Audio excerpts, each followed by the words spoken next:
নমস্কার, দেখছেন কলকাতা টিভি। আপনাদের সঙ্গে আমি মধুবন্তী। শুরু করছি আরো বারো নিয়ে মধুবন্তীর সঙ্গে রয়েছে আমি ভাস্বতী। শুরুতে আমরা যে খবরে নজর রাখবো, কমিশনকে তোপ তৃণমূলের। নির্বাচিত রাজ্য সরকারগুলির অফিসারদের বদলি করা হচ্ছে। নির্বাচন কমিশনের মতো প্রতিষ্ঠান ধ্বংস করার ছক বিজেপির। মানুষকে কি ভয় পাচ্ছে বিজেপি, এমনই প্রশ্ন উঠছে। সুপ্রিম কোর্টের নজরদারিতে লোকসভা ভোট হোক, নির্বাচন কমিশনকে তোপ দেগে পোস্ট ডেরেক ওব্রায়েনের। সরাসরি নির্বাচন কমিশনকে তোপ দেগেছেন তৃণমূল নেতৃত্ব এবং ডেরেক ওব্রায়েন তিনি যে পোস্ট করেছেন, যেখানে তিনি লিখেছেন সুপ্রিম কোর্টের নজরদারিতে আগামী লোকসভা নির্বাচন হোক। মানুষকে কি ভয় দেখাতে চাইছে বিজেপি, এমনই প্রশ্ন তুলেছেন তিনি বলেছেন নির্বাচিত রাজ্য সরকারগুলির অফিসারদের বদলি করা হচ্ছে, নির্বাচন কমিশনের মতো প্রতিষ্ঠান ধ্বংস করার ছক করা হচ্ছে, অভিযোগ করেছেন ডেরেক ওব্রায়েন। অর্থাৎ কমিশনকে তোপ এইভাবেই তৃণমূলের ডেরেক ওব্রায়েন তিনি পোস্ট করেছেন, নির্বাচিত রাজ্য সরকারগুলির অফিসারদের বদলি করা হচ্ছে, নির্বাচন কমিশনের মতো প্রতিষ্ঠান ধ্বংস করার ছক বিজেপির। অর্থাৎ বিজেপির বিরুদ্ধে এই অভিযোগ তুলেছেন পোস্ট ডেরেক ওব্রায়েনের। লোকসভা নির্বাচনের দিনক্ষণ ঘোষণার পরেই বিজেপির বিরুদ্ধে সরাসরি নির্বাচন কমিশনকে ব্যবহার করা নিয়ে ডেরেকের এই অভিযোগ অত্যন্ত তাৎপর্যপূর্ণ এবং পাশাপাশি তিনি দাবি করেছেন সুপ্রিম কোর্টের নজরদারিতে লোকসভা নির্বাচন হোক।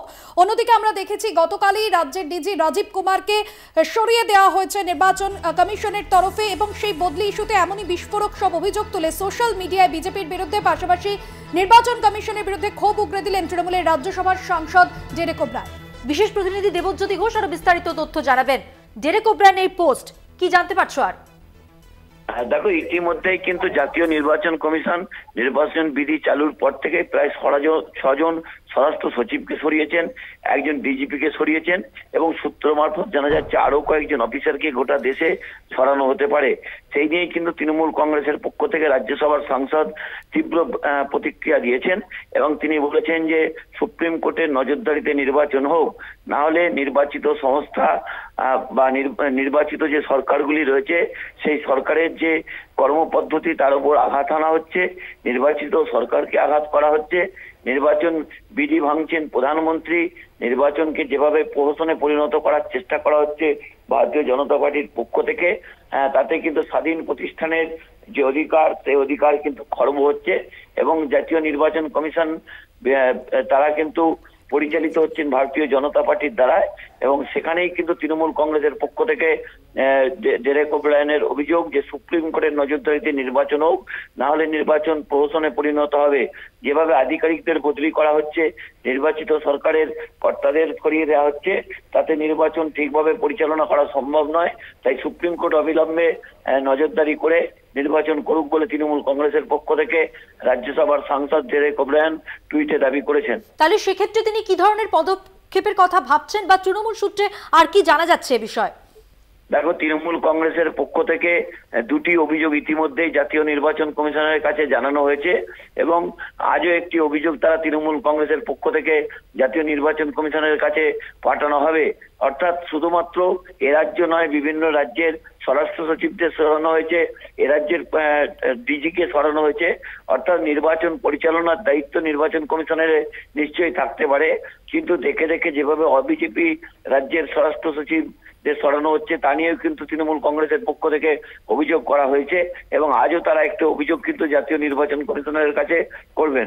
নির্বাচন কমিশনের মতো সংস্থাকে ধ্বংসের কৌশল নিয়েছে বিজেপির বিরুদ্ধে ঠিক কি অভিযোগ এ বিষয়ে? দেখো, তৃণমূল কংগ্রেসের পক্ষ থেকে অভিযোগ যে ভারতীয় জনতা পার্টি দ্বারা পরিচালিত হচ্ছে জাতীয় নির্বাচন কমিশন, তাদের কথাতেই কিন্তু এই পদোন্নতি বা বিভিন্ন জায়গাতে যেরকম ডিজিপি নিয়োগ বা বিভিন্ন জায়গাতে স্বরাষ্ট্র সচিব সহ একাধিক কর্তাকে সরানো হচ্ছে। অর্থাৎ নির্বাচনকে ভয় পাচ্ছে ভারতীয় জনতা পার্টি, সাধারণ মানুষের রায়কে ভয় পাচ্ছে এবং বিভিন্ন অবিজেপি যে রাজনৈতিক দলগুলো রয়েছে তাদেরকে ভয় পাচ্ছে বলেই তারা এইরকম পদক্ষেপ নিচ্ছেন। অর্থাৎ একটা স্বশাসিত সংস্থা, তাদের যে অধিকার, তাদের যে স্বাধীনতা, সেই স্বাধীনতা খর্ব করা হচ্ছে বলে তৃণমূল কংগ্রেসের পক্ষ থেকে অভিযোগ। একদম ধন্যবাদ দেবজ্যোতি। আপনাদের যেমনটা জানাচ্ছিলাম যে নির্বাচিত রাজ্য সরকারগুলির অফিসারদের বদলি আর এই প্রসঙ্গেই কমিশনকে তোপ তৃণমূলের। অন্যদিকে বিরোধী রাজনৈতিক দলগুলির কি প্রতিক্রিয়া? বিজেপির রাজ্য সভাপতি সুকান্ত মজুমদার কি বলছেন এই বিষয়ে শুনুন। देखिए, जो डेरेक ओब्रायन और टीएमसी के जो लीडर्स है वो आप कॉन्स्टिट्यूशन को नया बनाएंगे, हम एक काम करते हैं, ममता बनर्जी को ही नया कॉन्स्टिट्यूशन लिखने के लिए दे देते हैं, उनके मर्जी से जो लिखेंगे वही होगा। ईसीआई है, ईसीआई जो काम करता है वो एक संवैधानिक संस्था है, तो उनको अधिकार दिया है संविधान के द्वारा कि इलेक्शन हो कराए। हाँ, स्टेट इलेक्शन की तरह तो ईसीआई सेंट्रल इलेक्शन कमीशन तो नहीं चलाएगी कि ममता बनर्जी जो बोलेगी वही करेगी, ये तो नहीं हो सकती। কমিশনকে তোপ তৃণমূলের নির্বাচিত রাজ্য সরকারগুলির অফিসারদের বদলি করা হচ্ছে এমনটাই অভিযোগ করেছেন। আজকে পোস্ট করেছেন ডেরেক ওব্রায়েন। আদর্শ আচরণবিধি চালুর পরই কড়া পদক্ষেপ নেয় জাতীয় নির্বাচন কমিশন। গতকালই রাজ্য পুলিশের ডিজি রাজীব কুমারকে সরিয়ে দেয় কমিশন, আর এবার ডিজিপি পদ থেকে রাজীব কুমারকে অপসারণের পর নির্বাচন কমিশনকে নিশানা তৃণমূলের। সুপ্রিম কোর্টের নজরদারিতে নির্বাচন চাইল তৃণমূল। সমস্ত কেন্দ্রীয় সংস্থাকে রাজনৈতিকভাবে কাজে লাগাচ্ছে বিজেপি এবং যে অভিযোগ বারবারই বিরোধীরা কেন্দ্রের শাসক দলের বিরুদ্ধে করেছেন, সরব হয়েছেন একাধিকবার, বিশেষত ইডি সিবিআইয়ের মতো তদন্তকারী সংস্থার। এবার সরাসরি বাংলার শাসক দল তৃণমূল কংগ্রেসের তরফে যে অভিযোগ করা হচ্ছে জাতীয় নির্বাচন কমিশনকে দিয়েও বিজেপি অন্য কৌশল নিয়েছে, এমনই অভিযোগ করেছেন ডেরেক ওব্রায়েন এবং সরাসরি এক্স স্যান্ডেলে তিনি এই পোস্ট করেছেন রাজীব কুমারকে অপসারণ এবং সেখান থেকে কমিশনকে নিশানা। সুপ্রিম কোর্টের নজরদারিতে নির্বাচন হোক এমনটাই চাইছে তৃণমূল, আর সরাসরি এক্স স্যান্ডেলে এমনটাই তোপ দেখেছেন কংগ্রেস মুখপাত্র সৌম্য আইচরা এই মুহূর্তে আমাদের সঙ্গে টেলিফোন লাইনে রয়েছেন। সৌম্যবাবু, আপনাকে জানিয়ে রাখি, সোশ্যাল মিডিয়ায় পোস্ট করে ডেরেক ওব্রায়েন বলেছেন যে নির্বাচন কমিশনের মতো সংস্থাকে ধ্বংসের কৌশল নিয়েছে বিজেপি। প্রশ্ন তোলা হয়েছে তৃণমূলের পক্ষ থেকে যে বিজেপি কি জনগণের মুখোমুখি হতে ভয় পাচ্ছে, সেই কারণেই কি নির্বাচন কমিশনকে পার্টি অফিস বানিয়ে বিরোধীদের নিশানা করা হচ্ছে? সুপ্রিম কোর্টের নজরদারিতে নির্বাচন চাইছে তৃণমূল। আমরা তো বলছি যে নির্বাচন কমিশনার যে আপনার পুলিশ অফিসারকে সরিয়েছেন, রাজীব কুমারের বিরুদ্ধে বিস্তর অভিযোগ ছিল, সরতেই হতো। তো এখন ওনারাই বা রাজীব কুমারকে কেন রাখতে চাইছেন, এটাও তো প্রশ্ন। এটা অনেক বড় প্রশ্ন এসে যাচ্ছে, কেন রাজীব কুমারকে না রাখলে ভোট করা যাবে না? তার রাজীব কুমারের বদলে যিনি এসছেন তিনিও তো রাজ্য সরকারের বড় পুলিশ অফিসার, তাহলে কি অসুবিধাটা কোথায় হলো? তাহলে আসলে কিছু একটা বলতে হয় তাই বলছেন। এসব বলে আসলে মানুষ যখন ভোট দেওয়ার জন্য যাবেন তাদের নিশ্চিত নিরাপত্তা তৈরি করাটাই হচ্ছে আসল কথা। ডেরেক বাবু কি বললেন, আমি কি বললাম, তাতে কিছু আসবে যাবে না। সুপ্রিম কোর্টের নজরদারিতে নির্বাচন চাইছে তৃণমূল, এটাকে কিভাবে দেখছেন? ওরা কথায় কথায় সুপ্রিম কোর্ট চান, আপনার আমার ট্যাক্সের টাকা খরচা করে সুপ্রিম কোর্টে যাওয়া, এটা করে কোনো লাভ হবে বলে আমার মনে হয় না। তার কারণ নির্বাচন কমিশন হচ্ছে সুপ্রিয়ার বডি, তাকে নির্বাচন কমিশন করবেন, নির্বাচন কমিশন নির্বাচন করবেন। এখন কি একটা লিটিগেশনে ফেলে দিয়ে নির্বাচনটাকে কি তাহলে পিছিয়ে দিতে চাইছেন, না নির্বাচনে যেতে ভয় পাচ্ছেন ডেরেক বাবু? অনেক ধন্যবাদ কথা বলার জন্য। আদর্শ আচরণবিধি চালুর পরেই কড়া পদক্ষেপ নেয় জাতীয় নির্বাচন কমিশন। গতকালই রাজ্য পুলিশের ডিজি রাজীব কুমারকে সরিয়ে দেয় কমিশন, আর ডিজিপি পদ থেকে রাজীব কুমারকে অপসারণের পর নির্বাচন কমিশনকে নিশানা করেছে তৃণমূল নেতৃত্ব। এবার সুপ্রিম কোর্টের নজরদারিতেই নির্বাচন চাইল তৃণমূল। সোশ্যাল মিডিয়ায় পোস্ট করে ডেরেক ওব্রায়েন বলেছেন নির্বাচন কমিশনের মতো সংস্থাকে ধ্বংসের কৌশল নিয়েছে বিজেপি। বিজেপি কি জনগণের মুখোমুখি হতে ভয় পাচ্ছে, সেই কারণেই কি নির্বাচন কমিশনকে পার্টি অফিস বানিয়ে বিরোধীদের নিশানা করা হচ্ছে? নির্বাচিত সরকারের আধিকারিককে বদলি করা হচ্ছে। অবাধ শান্তিপূর্ণ ভোটের জন্য সুপ্রিম কোর্টের নজরদারিতে ভোট চাই দাবি তৃণমূলের। ডেরেক ওব্রায়েন এই পোস্ট করেছেন আজ। সুপ্রিম কোর্টের নজরদারিতে লোকসভা ভোট হোক, কমিশনকে তোপ দেখেছে তৃণমূল নেতৃত্ব। কমিশন ও বিজেপিকে একসঙ্গেই তোপ দেখে পোস্ট তৃণমূলের রাজ্যসভার সাংসদ ডেরেক ওব্রায়েনের। নির্বাচিত রাজ্য সরকারগুলির অফিসারদের বদলি করা হচ্ছে। আদর্শ আচরণবিধি লাগু হওয়ার পর থেকেই কমিশনের মতো প্রতিষ্ঠান ধ্বংস করার ছক বিজেপির।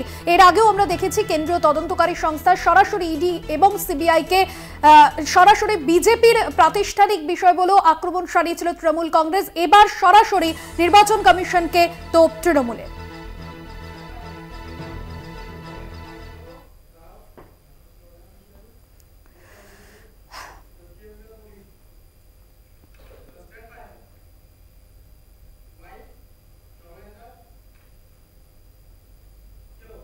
আর এবার যে খবরে নজর রাখবো, প্রধানমন্ত্রীর বিরুদ্ধে ফের নির্বাচনী বিধি ভঙ্গের অভিযোগ। সরকারি অর্থে ভোটের প্রচার করেছেন মোদী ও তার দল। মুখ্য নির্বাচনী আধিকারিককে নালিশ তৃণমূলের। পাশাপাশি এই নিয়ে দ্বিতীয়বার কমিশনের নালিশ জোড়া ফুলে সম্প্রতি কেন্দ্রের প্রকল্পের খতিয়ান নিয়ে দেশবাসীকে হোয়াটসঅ্যাপ বার্তাও দিয়েছিলেন প্রধানমন্ত্রী। তবে এবার প্রধানমন্ত্রী যে সমস্ত প্রচার সারছেন এবং সেই সমস্ত প্রচার নিয়ে নির্বাচনী বিধিভঙ্গের অভিযোগ তুলেছেন শাসক দল তৃণমূল। এবং তারা যে অভিযোগ করেছেন, তারা যেটা বলছেন যে সরকারি অর্থে ভোটের প্রচার করেছেন মোদী ও তার দল। মুখ্য নির্বাচনী আধিকারিককে এই অভিযোগ জানিয়ে তৃণমূলের পক্ষ থেকে নালিশও জানানো হয়েছে। দ্বিতীয়বার কমিশনে এইভাবে নালিশ তৃণমূলের পক্ষ থেকে। সম্প্রতি কেন্দ্রের প্রকল্পের খতিয়ান নিয়ে দেশবাসীকে হোয়াটসঅ্যাপ বার্তা। প্রধানমন্ত্রীর বিরুদ্ধে ফের নির্বাচনী বিধি ভঙ্গের অভিযোগ। সরকারি অর্থে ভোটের প্রচার করেছেন প্রধানমন্ত্রী ও তার দল। আর এই নিয়েই সরাসরি মুখ্য নির্বাচনী আধিকারিককে নালিশ জানিয়েছে তৃণমূল নেতৃত্ব। এবং সম্প্রতি কেন্দ্রীয় সরকারের বিভিন্ন যে প্রকল্প রয়েছে সেই প্রকল্প নিয়ে দেশবাসীকে হোয়াটসঅ্যাপে বার্তাও দিয়েছেন প্রধানমন্ত্রী নরেন্দ্র মোদী। এবং যে সমস্ত প্রকল্প গত 10 বছরে সুযোগ সুবিধা পেয়েছেন সাধারণ মানুষজন, সেই সমস্ত বিষয় তুলে ধরেছিলেন হোয়াটসঅ্যাপ বার্তায়। এ বিষয়ে তৃণমূল মুখপাত্র শান্তনু সেন কি বলছেন শুনবো।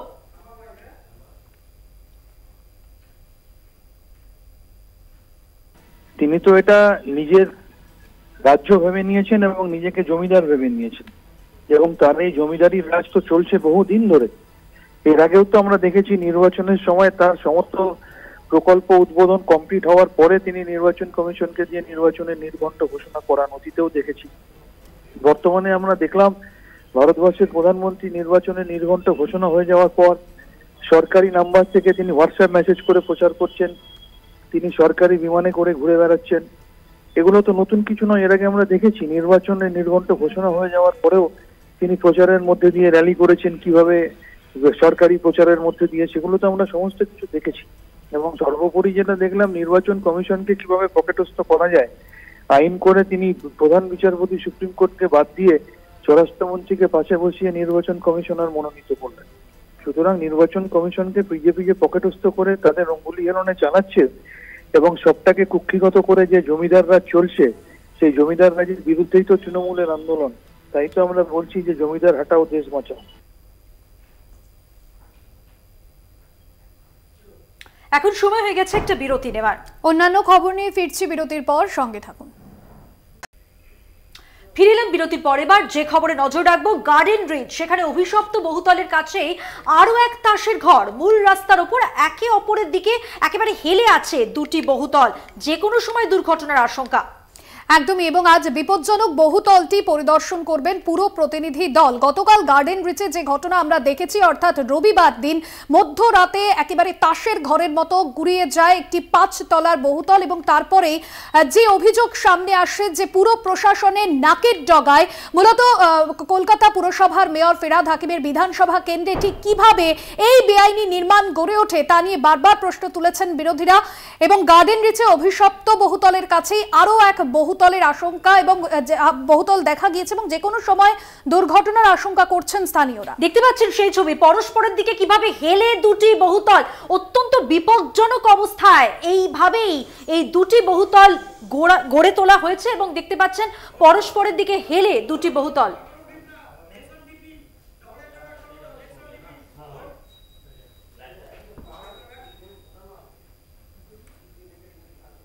গার্ডেন রিচ বিপর্যয়ের জের। গার্ডেন রিচের ঘটনার বেআইনি নির্মাণে আরো কড়া আদালত। বেআইনি নির্মাণে বাড়ি ভাঙার নির্দেশে স্থগিতাদেশ নয়, বাড়ি ভাঙার নির্দেশ সংক্রান্ত মামলা শুনবো না, এমনই মন্তব্য করলেন বিচারপতি অমৃতা সিনহা। গার্ডেন রিচে বেআইনি নির্মাণ এবং সেই বেআইনি নির্মাণ নিয়ে কলকাতা হাইকোর্টের যে কড়া মন্তব্য, এই নির্মাণে কড়া পদক্ষেপ নিতে চলেছে আদালত। বেআইনি নির্মাণে বাড়ি ভাঙার যে নির্দেশ, সেই নির্দেশে স্থগিতাদেশ নয়, বাড়ি ভাঙার নির্দেশ সংক্রান্ত মামলা শুনবো না, এমনটাই মন্তব্য করেছেন কলকাতা হাইকোর্টের বিচারপতি অমৃতা সিনহা। আমরা জানি দুর্ঘটনাস্থলের এক ঝাঁক বাড়ির স্বাস্থ্য পরীক্ষার সিদ্ধান্ত যেমন কলকাতা পুরসভার পক্ষ থেকে নেওয়া হয়েছে, পাশাপাশি আদালতের নির্দেশ আপনাদের জানিয়ে রাখি, এই ঘটনার পর কিন্তু বেআইনি নির্মাণে আরো কড়া আদালত। এবং যে নির্দেশ এসেছে বেআইনি নির্মাণে বাড়ি ভাঙার যে নির্দেশ, স্থগিতাদেশ নয় সেই নির্দেশে, অর্থাৎ বাড়ি ভাঙার নির্দেশ সংক্রান্ত মামলা বিচারপতি আর শুনবেন না, এমনটাই তিনি আজকে বলেছেন। রবিবার মাঝরাতে দুর্ঘটনার পর কলকাতা পুলিশের সদর দফতরের তরফেও কলকাতার যে সমস্ত থানা, সেই সমস্ত থানাগুলিকে সতর্কও করা হয়েছে। তারই মাঝে করা অবস্থান কলকাতা হাইকোর্টের। এবং বিচারপতি জানিয়ে দিলেন যে বাড়ি ভাঙার নির্দেশ সংক্রান্ত যে সমস্ত মামলা রয়েছে তিনি তা শুনবেন না। অর্থাৎ বাড়ি ভাঙার ক্ষেত্রে যে নির্দেশ, সেই নির্দেশে কোনো রকম স্থগিতাদেশ নয়, বাড়ি ভাঙার নির্দেশ সংক্রান্ত কোনো মামলাই শোনা হবে না, এমনটাই আজকে বলেন, মন্তব্য করেন বিচারপতি অমৃতা সিনহা। কথা বলবো, আমাদের সঙ্গে রয়েছেন আমাদের প্রতিনিধি পীযূষ কান্তি নাগ। পীযূষ, আদালতের এই নির্দেশ সম্পর্কে আরো বিস্তারিত জানতে চাইবো। দেখো, গতকালে গার্ডেন ব্রিচের ঘটনার পর আমি বিচারপতি অমৃতা সিনহার এজলাসে বাড়ি ভাঙা সংক্রান্ত 3টি মামলার শুনানির জন্য যখন ওঠে, তখনই বিচারপতি অমৃতা সিনহা এই বাড়ি ভাঙা সংক্রান্ত বিষয়ে তার কড়া অবস্থান কিন্তু আদালতে জানিয়ে দেয়। বিচারপতি অমৃতা সিনহার আজ মন্তব্য, এই বাড়ি ভাঙা সংক্রান্ত বিষয় কলকাতা পুরসভা বা অন্যান্য পুরসভার যে সমস্ত ট্রাইব্যুনাল আছে সেখানকার যদি কোনো নির্দেশিকা থাকে তার উপরে কোনো রকম স্থগিতাদেশ জারি করবেন।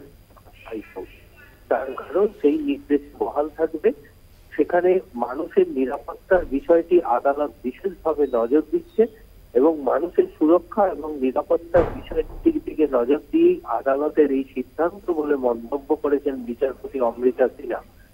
যদিও তার এই নির্দেশের পরিপ্রেক্ষিতে এখনো পর্যন্ত ডিভিশন বেঞ্চ এরকম কোনো মন্তব্য করেননি, তবে বিচারপতি অমৃতা সিনহার যে কলকাতা হাইকোর্টের যে নির্দিষ্ট বিষয়, বিভিন্ন মামলার যে বিষয়ের যে তালিকা, সেই তালিকা অনুযায়ী কলকাতা পুর থেকে যে কোনো পুরসভার সংক্রান্ত সমস্ত মামলার শুনানি হয় বিচারপতি অমৃতা সিনহার এজলাসে।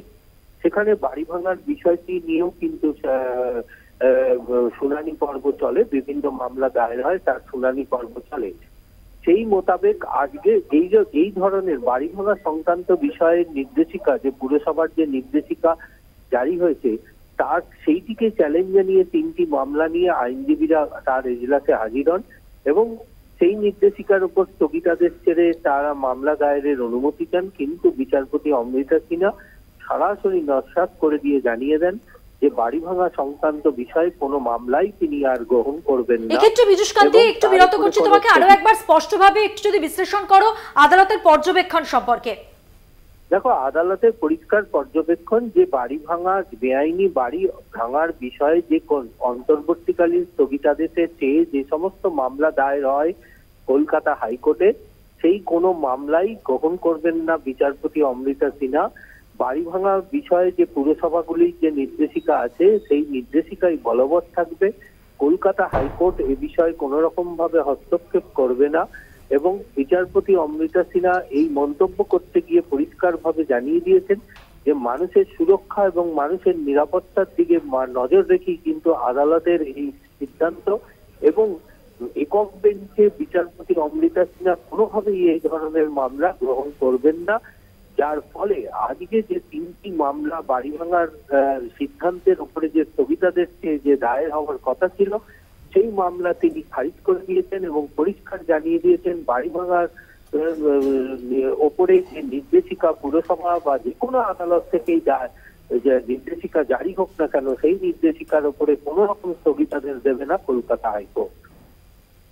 ধন্যবাদ পীযূষ কান্তি। কথা বললাম আমাদের প্রতিনিধি পীযূষ কান্তি নাগের সঙ্গে। অর্থাৎ কোনো বেআইনি নির্মাণ ভাঙার উপর স্থগিতাদেশ দেওয়া হবে না জানিয়ে দিলেন বিচারপতি অমৃতা সিনহা। তিনি মন্তব্য করেন, বেআইনি নির্মাণ ভাঙতে বলে যে আদালতে নির্দেশ দিক সেটাই বহাল থাকবে, অর্থাৎ এই ধরনের কোনো নির্দেশে কোনো স্থগিতাদেশ নয়, এমনটাই তিনি মন্তব্য করেন। কারণ তার যেটা পর্যবেক্ষণ যে আগে মানুষের জীবন সুরক্ষিত হোক, আদালত এখনই কোনো স্থগিতাদেশ দেবে না। বিচারপতি অমৃতা সিনহার মন্তব্য, বেআইনি নির্মাণ ভাঙতে বলে যে আদালতে নির্দেশ দিক সেটাই বহাল থাকবে, আগে মানুষের জীবন সুরক্ষিত হোক, আদালত এখনই কোনো স্থগিতাদেশ দেবে না। গার্ডেন ব্রিচের ঘটনার পর বেআইনি নির্মাণ নিয়ে কড়া অবস্থান কলকাতা হাইকোর্টের। বেআইনি নির্মাণ ভাঙার উপর কোনো স্থগিতাদেশ দেওয়া হবে না বলে জানান বিচারপতি অমৃতা সিনহা। মঙ্গলবার এক মামলার শুনানি চলাকালীন এমনই মন্তব্য করেন তিনি মন্তব্য করেন, বেআইনি নির্মাণ ভাঙতে বলে যে আদালতে নির্দেশ দিক সেটাই বহাল থাকবে, আগে মানুষের জীবন সুরক্ষিত হোক, আদালত এই ধরনের মামলায় আপাতত কোনো হস্তক্ষেপ করবে না। অর্থাৎ বাড়ি ভাঙা সংক্রান্ত যে কোনো মামলা তিনি শুনবেন না, কোনো বেআইনি নির্মাণ ভাঙার ক্ষেত্রে কোনো রকম স্থগিতাদেশ নয় জানিয়ে দিলেন বিচারপতি অমৃতা সিনহা। তিনি মন্তব্য করেছেন, বেআইনি নির্মাণ ভাঙতে বলে যে আদালতে নির্দেশ দিক সেটাই বহাল থাকবে।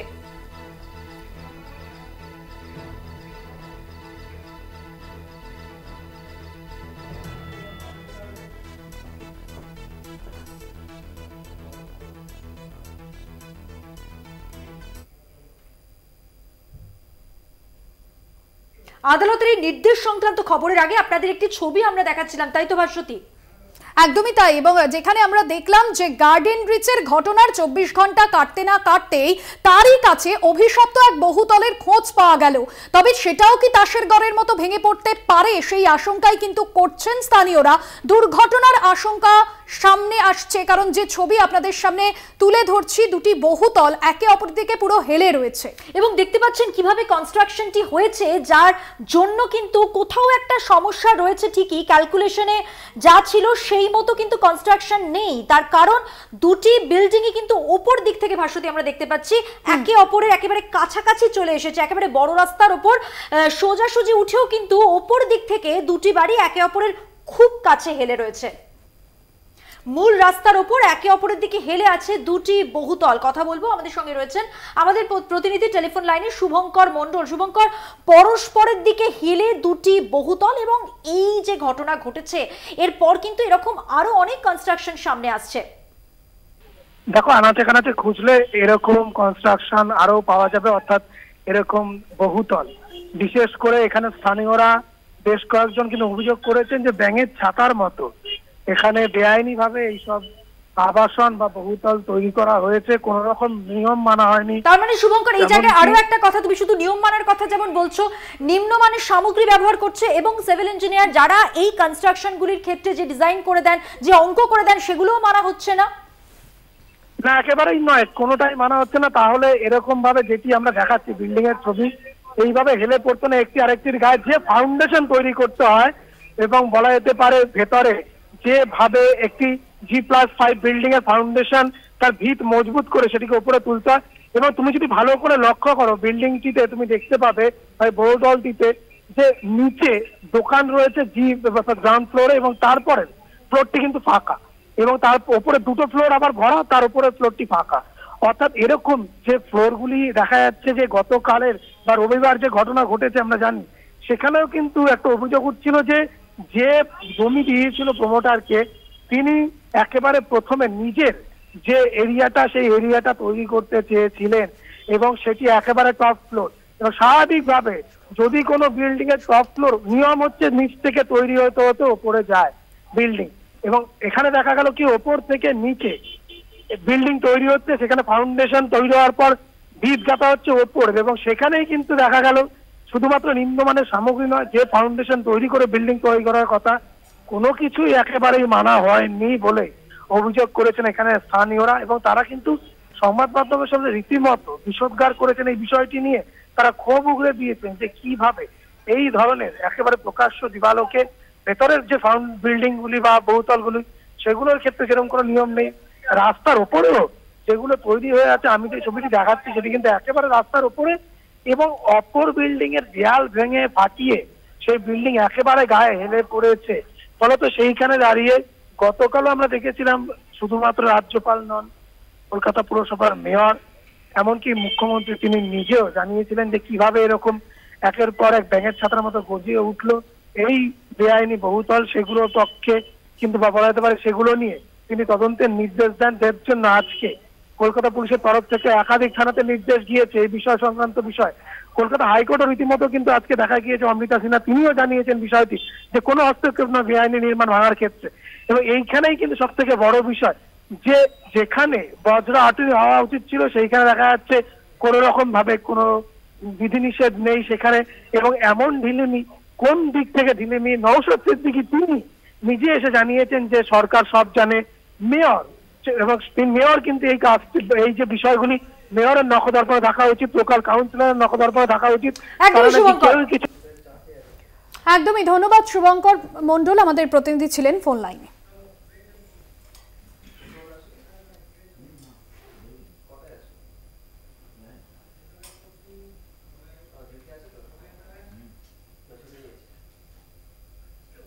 আরো বারোতে সময় হয়ে গেছে আরো একটা বিরতি নেবার। ফিরছি বিরতির পর, সঙ্গে থাকুন। ফিরে এলাম বিরতির পর। ভাস্বতী, আমরা গার্ডেন রিচের খবরেই কিন্তু নজর রাখছি। গার্ডেন রিচের দুর্ঘটনার পর এবারে তৎপর লালবাজার, অবিলম্বে বেআইনি নির্মাণ বন্ধ করতে নির্দেশ দেওয়া হয়েছে। সমস্ত থানাকে নির্দেশ দেওয়া হয়েছে লালবাজারের তরফে। কত বেআইনি নির্মাণ রয়েছে ডেপুটি কমিশনারদের রিপোর্ট দিতে হবে লালবাজারে, সেই রিপোর্ট পাঠাবেন ডেপুটি কমিশনাররা। বিপজ্জনক বাড়ি চিহ্নিত করে পুরসভাকে জানাতে হবে এবং পুরসভার বিপজ্জনক বোর্ডের পরেও যদি সেই সমস্ত বাড়িতে সেই সমস্ত কনস্ট্রাকশনে মানুষ বসবাস করে সেটাও কিন্তু পুরসভার নজরে আনতে হবে এবং থানাগুলিকে নির্দেশ দেওয়া হয়েছে লালবাজারের পক্ষ থেকে। আরো বিস্তারিত জানবো, টেলিফোন লাইনে রয়েছেন আমাদের প্রতিনিধি রিয়া মাঝি। রিয়া, লালবাজারের যে নির্দেশ সব থানাকে, সে সম্পর্কে আরো বিস্তারিত তথ্য তোমার কাছ থেকে জানতে চাইবো। দেখো, লালবাজারের তরফ থেকে 3টি মূলত নির্দেশ দেওয়া হয়েছে এবং বলা চলে যে কড়া নির্দেশ দেওয়া হয়েছে সমস্ত থানাকে। প্রথম যেটি বলা হয়েছে সেটি হচ্ছে যে লালবাজারের তরফে যেসব থানাগুলো থেকে নির্দেশ দেওয়া হয়েছে সেখানে প্রথমটি বলা হয়েছে যে অবিলম্বে সমস্ত বেআইনি নির্মাণ বন্ধ করতে হবে এবং যে তার দ্বিতীয়টি হচ্ছে যে কোনো নির্মাণ বেআইনি নির্মাণ যদি হয় সেটি রিপোর্ট দিতে হবে ডেপুটি কমিশনার এবং ডেপুটি কমিশনার সেই রিপোর্ট পাঠাবে লালবাজারে। এবং পাশাপাশি এই যেসব বিপজ্জনক বাড়িগুলো রয়েছে সেগুলিকে অবিলম্বে চিহ্নিত করে সেই রিপোর্ট পাঠাতে হবে কেএমসিতে এবং কেএমসি আগে থেকে সেই বাড়িগুলোকে বিপজ্জনক বলে চিহ্নিত বোর্ড লাগিয়ে দিয়েছে। সেই বাড়িতে যদি এখনো মানুষ তারা বসবাস করেন তাহলে সেই বিষয়টাও কেএমসি নজরে আনতে হবে বলে এমনটাই কিন্তু পুলিশের তরফ থেকে কড়া নির্দেশ দিয়েছে থানাগুলোকে। রিয়া, তুমি আমাদের সঙ্গে থাকো। যে নির্দেশের কথা আমাদের প্রতিনিধি রিয়া মাঝি জানিয়ে দিলেন, সেখানে কিন্তু বেআইনি নির্মাণে একেবারে কড়া তৎপরভাবে লালবাজার সব থানাকে নির্দেশ দিয়েছে এবং অবিলম্বে বেআইনি নির্মাণ বন্ধ যেমন করতে হবে, বেআইনি নির্মাণ সংক্রান্ত বোর্ড টাঙানো কোনো বাড়িতে যদি মানুষ বসবাস করে সে বিষয়েও কিন্তু নজরদারি করতে হবে, এমন নির্দেশ লালবাজারের।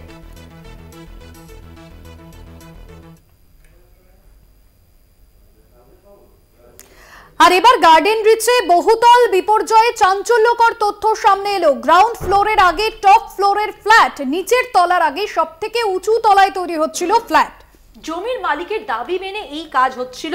2022 ডিসেম্বর থেকে নির্মাণ কাজ হচ্ছিল। পুলিশের জেরায় দাবি ধৃত প্রমোটারের, অর্থাৎ পুলিশ ধৃত প্রমোটারকে জেরা করেছে এবং সেখান থেকে যে যে তথ্যগুলো উঠে এসেছে সেখানে চাঞ্চল্যকর তথ্য যে গ্রাউন্ড ফ্লোরের আগে টপ ফ্লোরে ফ্ল্যাট, নিচের তলার আগে সব থেকে উঁচু তলায় তৈরি হচ্ছিল ফ্ল্যাট। কিভাবে সেটা সম্ভব হলো?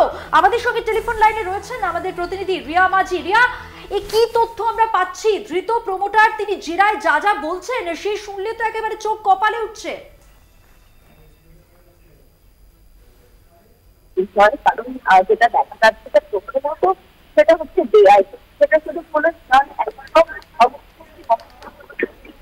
রিয়া, তোমাকে একটু বিরত করছি, তোমার সংযোগ বিচ্ছিন্ন করতে বাধ্য হচ্ছে কারণ তোমার কথা আমাদের কাছে স্পষ্টভাবে পৌঁছচ্ছে না। অবশ্যই যে তথ্য আপনাদের দিচ্ছি তা হলো গ্রাউন্ড ফ্লোরের আগে টপ ফ্লোরে ফ্ল্যাট, নিচের তলার আগে সব থেকে উঁচু তলায় তৈরি হচ্ছিল ফ্ল্যাট। জমির মালিকের দাবি মেনে এই কাজ হচ্ছিল, এমনটাই জেরায় জানিয়েছে ধৃত প্রমোটার। রিয়া মাঝি আমাদের প্রতিনিধি রয়েছেন ফোন লাইনে। রিয়া, ধৃত প্রমোটারকে জেরায় চাঞ্চল্যকর তথ্য সামনে আসছে, আর কি কি জানা যাচ্ছে এই বিষয়ে? সম্ভবত যোগাযোগ বিচ্ছিন্ন হয়েছে। পুলিশের জেরায় প্রমোটার যে বিষয় স্বীকার করছেন এবং যেখানে উঠে আসছে চাঞ্চল্যকর তথ্য, গ্রাউন্ড ফ্লোরের আগে টপ ফ্লোরে ফ্ল্যাট তৈরি হয়েছিল, আর এটাই কিভাবে সম্ভব তা নিয়ে প্রশ্ন উঠছে। নিচের তলার আগে সব থেকে উঁচু তলায় তৈরি হচ্ছিল ফ্ল্যাট।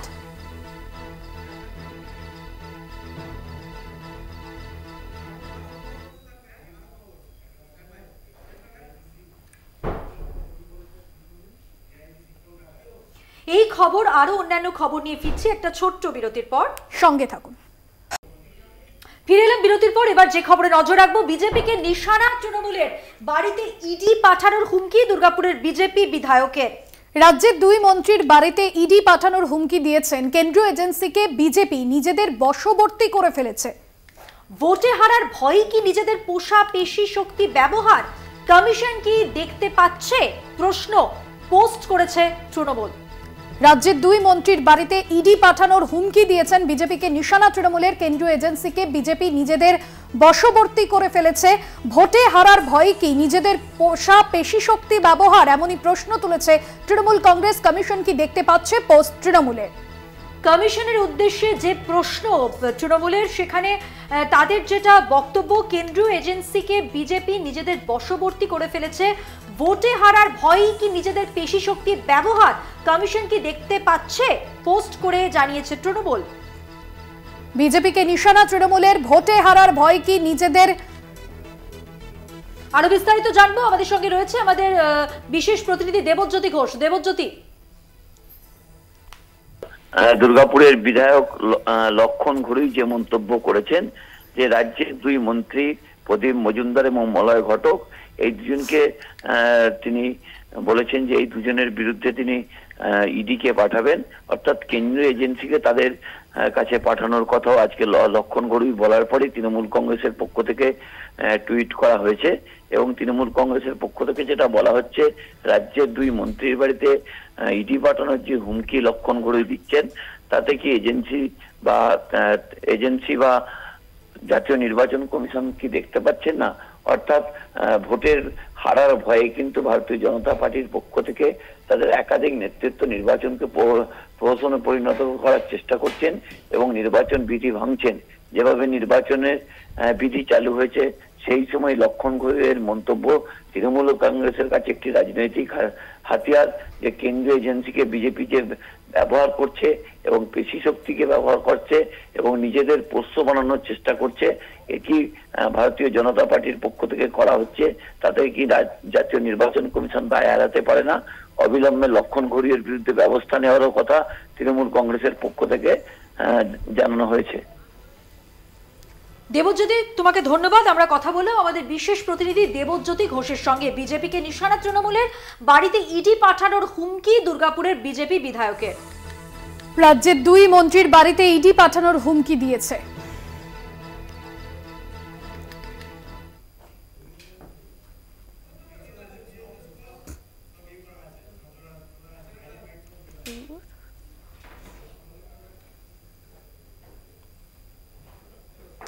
লিড দিলেই সেই এলাকায় কাজ বেশি হবে, দলীয় নেতাদের বার্তা বাঁকুড়ার বিজেপি প্রার্থী সুভাষ সরকারের। সুভাষের প্রতিশ্রুতি তীব্র বিরোধিতা তৃণমূল প্রার্থী অরূপ চক্রবর্তীর।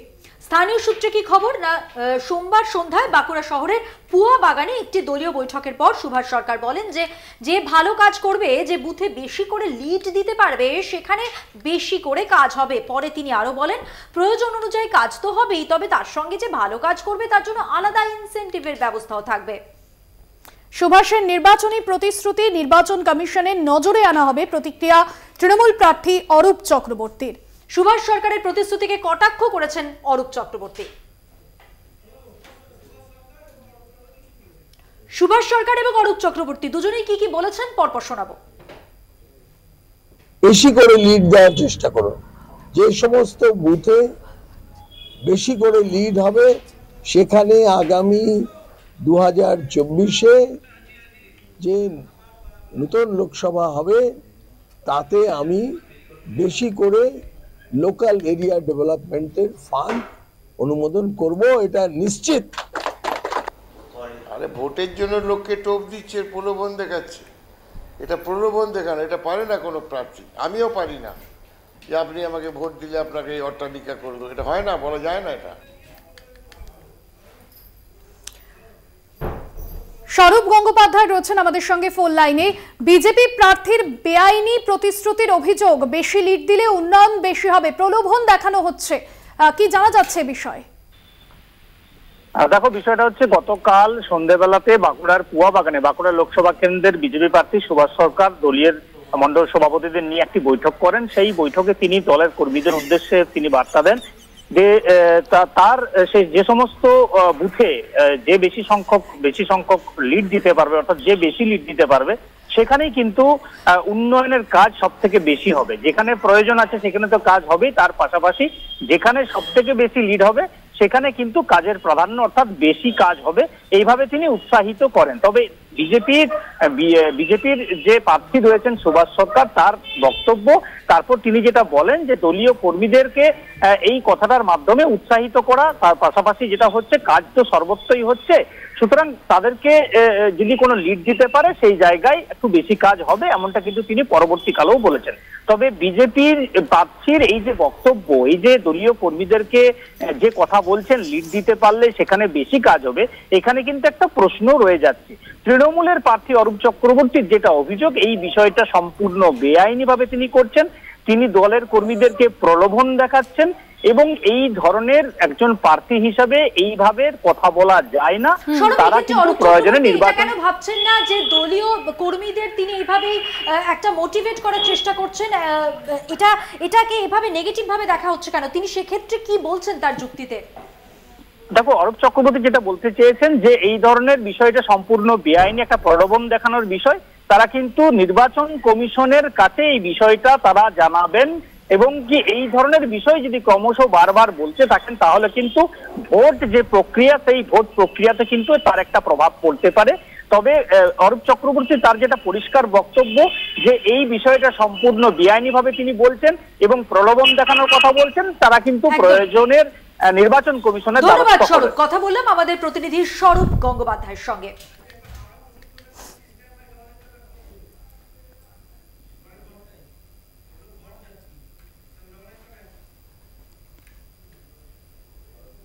আর এবার যে ছবি ভাস্বতী আমরা দেখাবো, উত্তর হাওড়ায় বাংলা অধিকার যাত্রা কর্মসূচি তৃণমূলের। আজ সকালে বিধায়ক গৌতম চৌধুরীর নেতৃত্বে 15 নম্বর ওয়ার্ডে বিজয় মুখার্জি রোড 2 নম্বর বড় অফিসের কাছ থেকে মন্দিরে পুজো দিয়ে হাওড়া লোকসভা কেন্দ্রের প্রার্থী প্রসূন বন্দ্যোপাধ্যায় প্রচার শুরু করেন। পাশাপাশি হাওড়া এসসি মার্কেট, পাশাপাশি যে খবরে নজর রাখবো, সকাল সকাল ভোট প্রচারে যাদবপুরের সিপিএম প্রার্থী সৃজন ভট্টাচার্যর সঙ্গে বাম প্রার্থী সুজন চক্রবর্তী ভোট প্রার্থনার পাশাপাশি জোর কদমে চালালেন জনসংযোগ কর্মসূচি। সাধারণ মানুষজনের সঙ্গে কথা বললেন তারা। সোনারপুর উত্তর বিধানসভা কেন্দ্রের লস্করপুর কালীবাজার এলাকায় সকাল থেকে রাস্তায় রাস্তায় ঘুরলেন তিনি। নমস্কার প্রতি নমস্কারের মধ্যে দিয়ে শুনলেন স্থানীয়দের অভাব অভিযোগের কথা। দেখছেন সেই ছবি, অর্থাৎ নির্বাচন যত এগিয়ে আসছে, আমরা জানি দিনক্ষণ যখন স্থির করা হয়ে গেছে নির্বাচন কমিশনের পক্ষ থেকে, ইতিমধ্যেই দিনক্ষণ ঘোষণাও হয়ে গেছে, তারপর থেকে কিন্তু এই যে প্রচার কর্মসূচি আরো জোরদার হয়েছে। যে যে কেন্দ্রের প্রার্থী যে সমস্ত জায়গা থেকে তারা দাঁড়িয়েছেন, তারা কিন্তু সেই জায়গা থেকে সকাল থেকেই প্রচারে লেগে পড়ছেন। আমরা দেখতে পাচ্ছি প্রত্যেক দিনই এই ধরনেরই কোনো কর্মসূচি মানুষের কাছাকাছি পৌঁছে যাবার উদ্দেশ্যে। তরুণ বাম প্রার্থীকে সামনে পেয়েই কেউ কেউ তাদের মনের কথা তুলে ধরলেন।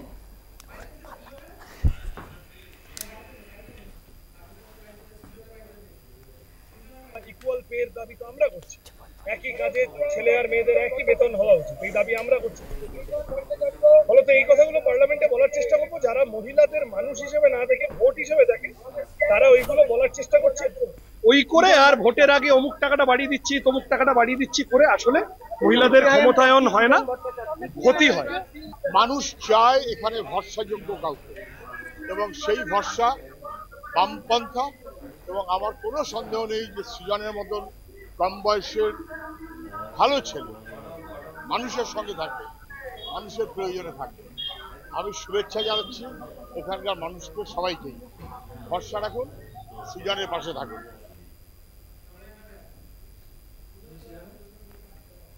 আরো আজকের মতো এ পর্যন্তই। অন্যান্য আরো খবরের জন্য দেখতে থাকুন কলকাতা টিভি রাত দিন 7।